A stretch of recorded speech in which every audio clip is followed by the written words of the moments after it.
Morning guys, welcome back to the channel.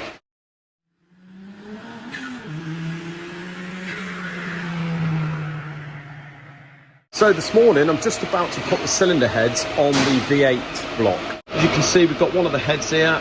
This has all been gone through, painted. I've just put it on the bench here, just give it a quick clean. I always double check everything, make sure it's all dead clean inside the ports. There's no little bits of dust or anything on it. And then I give it all a wipe over with the brake cleaner, and same with the block face. So we've got the new gaskets on, as you can see. I've just put the hydraulic lifters in the top there, because obviously once the heads are on, we're going to get it timed up and then we can get the rocker assembly on and the push rods. So we'll plonk this head on and then get the other head on. You can see the heads are plonked on now, and just one thing I might add to you is on these V8s, the heads are reversible, so you can put either head on either side. The only slight difference is on either end, but if you reverse them and turn them round, you'd end up with the same thing. So that's the good thing about these. So what I'm going to do is just get the head bolts, which are here. I'm going to get these all sorted out now and get them torqued down. Now another good thing about the pushrod engine is the valves are always closed, because obviously the camshafts don't sit at the top of the valve. The camshaft is in the block. So until you got the push rods in and tighten down the rocker assemblies on the top, the valves are not going to be pushed down. So what you do, we can put the heads on. It doesn't matter about the timing down the bottom end. You can get the heads on and torque down. Then you've got to do the timing on the front of the block before you tighten down the rocker assemblies. Otherwise you might bend valves that way. So yeah, let's get these things torqued down. So guys, had a nice surprise this morning. One of our subscribers turned up, a guy called Mick. Mick and his wife watch our channel apparently, so really good to see Mick. He's come down on his motorcycle. I think he said he was staying at Minehead for a couple of days. So he just sort of come over the moors over this way just to see us. And he actually bought me a packet of biscuits. So thank you very much, Mick. As you can see, I've opened them already. Now he did say, don't say to his wife that he bought me biscuits, but I did promise her that he will buy us some lovely flowers. So hope he's done that, and thanks very much for watching, guys. So guys, I've just took a little trip to Ilfracombe and back. Had to go and see my nan, so I thought I would take the Golf. This is the Golf GTI. Our customer is hopefully coming to pick this up on Friday, so all is well. I don't know whether I said in the last video that we've had it back off Clover Cars, and the problem was the mysterious missing valve. So that was obviously, I got a feeling someone said that was a valve that shuts and stops feeding the oil cooler on idle, just to obviously keep the pressure up that little bit more maybe. But anyway, everything's good now, no problems whatsoever. And as I say, I thought I'd better put a few miles on it just to make sure everything's all right. It's running absolutely perfect, but then it should do, because quite a lot of stuff on it is new. It's got new turbo, new engine, new clutch. We've put it back to standard. It's on a standard map. Has got a bit of a sporty exhaust, but I'm gonna have to say, obviously we're taking it easy and we've got to run it in for a good few miles, so is the customer when he has it back. But this is probably one of my favourite, what I call everyday cars I think I've ever driven. I absolutely love this. I've never been a Golf man. I had friends that always had Golf GTIs and stuff like that. Not my cup of tea. I was more a 205 GTI, then going into the RS turbos. But this is, I suppose, what's this? The Mark 6, a 66 plate. It's the anniversary model GTI. It's an absolute, I don't want to turn this into too much of a car review video, but this is definitely one of the nicest, comfiest cars I've driven for a long time. It's everything you need. It's an everydayer. It's absolutely brilliant. And as a hot hatch, you can tell that Golf have been in this hot hatch game for a long time, for way more than a lot of people, and they've sort of got the hang of it. Yeah, I really like this, and I wouldn't dare I say, I wouldn't mind one of these for myself. So yeah, but anyway, hopefully the customer's happy, although he spent all that money. I do hope he's happy with it, and I really do hope he decides to keep it, because it's a beautiful car. Right, so we've had this turn up yesterday. It's a Triumph head. Don't even ask me what this is called and why they do this, but apparently, you see you've got the exhaust on one side, inlets on the other. But what they do is they keep the one standard exhaust in one pot, one standard inlet, and then the opposing inlet and exhaust are bigger, and then they port to suit.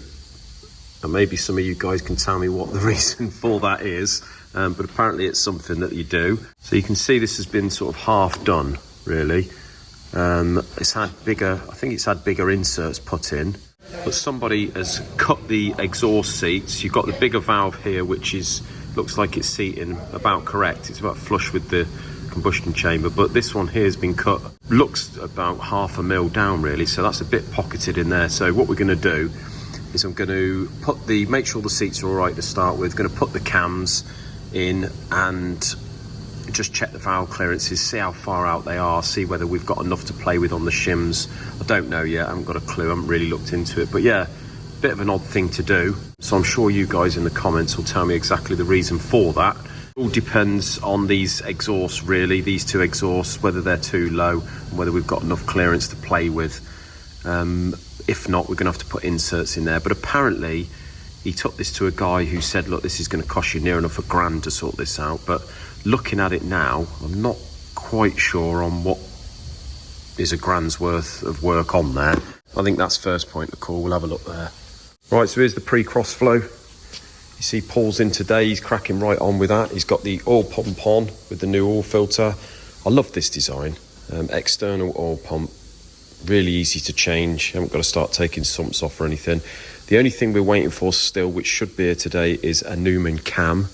But we can fit the cam after. We can even get the head on now and fit the cam afterwards. So not too many more bits to go, and this one will be done. So what I'm going to do, you can see the V8 here. I've cracked right on with that. The heads are torqued down now. Push rods are in. We've got the manifold. The customer took that away and painted that himself, so we can put that on there. It's just really a few bits to go on there. Obviously the baffle tray and the sump's got to go on, and the rocker shafts and what have you. We've still got to clean up and paint or we've cleaned them up by the looks of it. We've still got to paint the rocker covers, and then that's done. So what I'll probably do is, if Paul can't go any further on that, I'll get him on the V8 just to finish that, because I've got to crack on with some of these heads. We've got the Vauxhall 16 valve. This is the red top one, which I've got to just assembly now. I've just got to get some valve stem seals and pop the valves and springs in, and that is done. John's just reminded me that this has been sitting on my mill for a couple of days now, and what it is a new driver. You see, it's a new driver for the jag crank that we've got to finish balancing.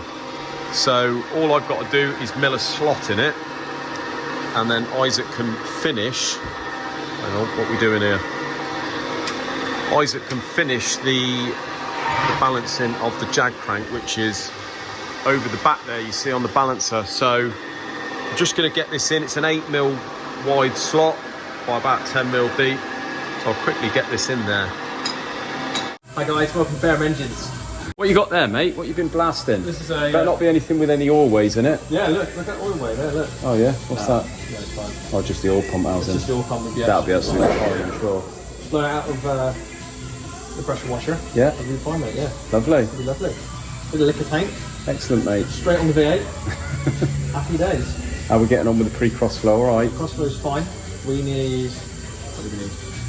Wait for the camshaft. Waiting for the camshaft. The camshaft, and then we can time it up. Hang the sump on. And we're pretty much there, I think. Ideal. I think so. So what are you doing at the minute? I'm holding a rocker cover. No, A rocker cover. A funny looking rocker cover. Well done, Paul.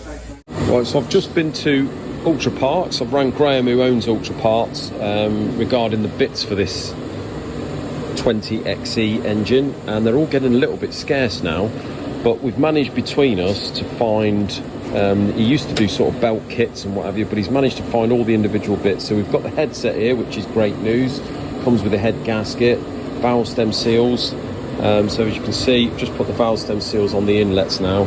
We've got, what else we've got? Bottom end gasket set.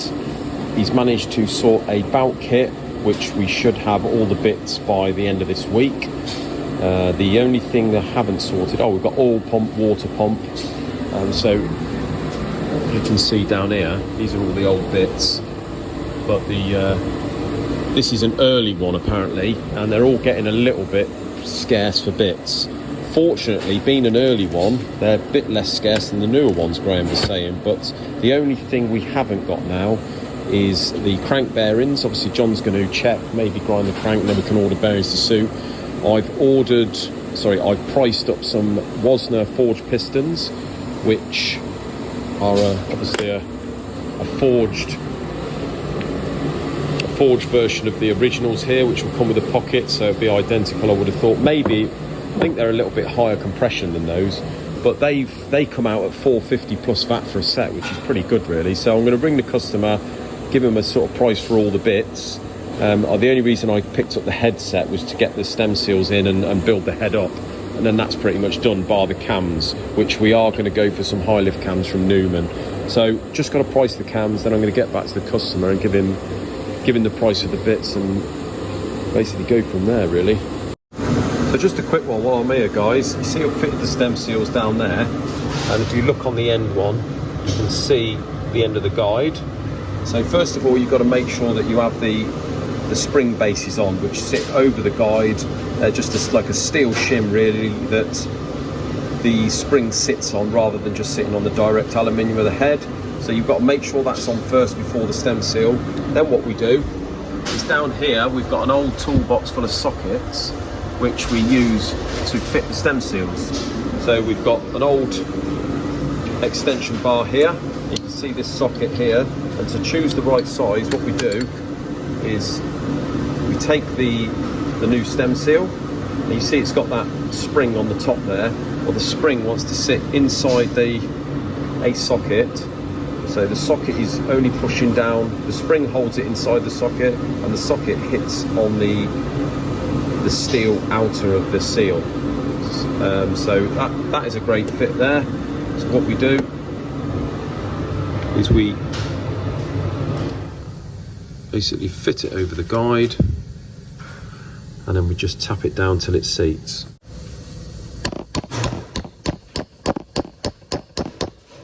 That there is now fitted. So there we go, just a little lesson on how we fit valve stem seals. So there we go. He's pretty much there with the pre-cross flow, just waiting for the camshaft. I've just got him on the V8 at the minute. I've only got a few bits to do on that, and that is all done. As I say, I'm just podding through the cylinder heads at the minute, so hopefully we'll have a lot more footage for Friday. But thanks ever so much for watching, guys. If you haven't already, hit the subscribe button, notification bell, and we will see you in another episode. Take care.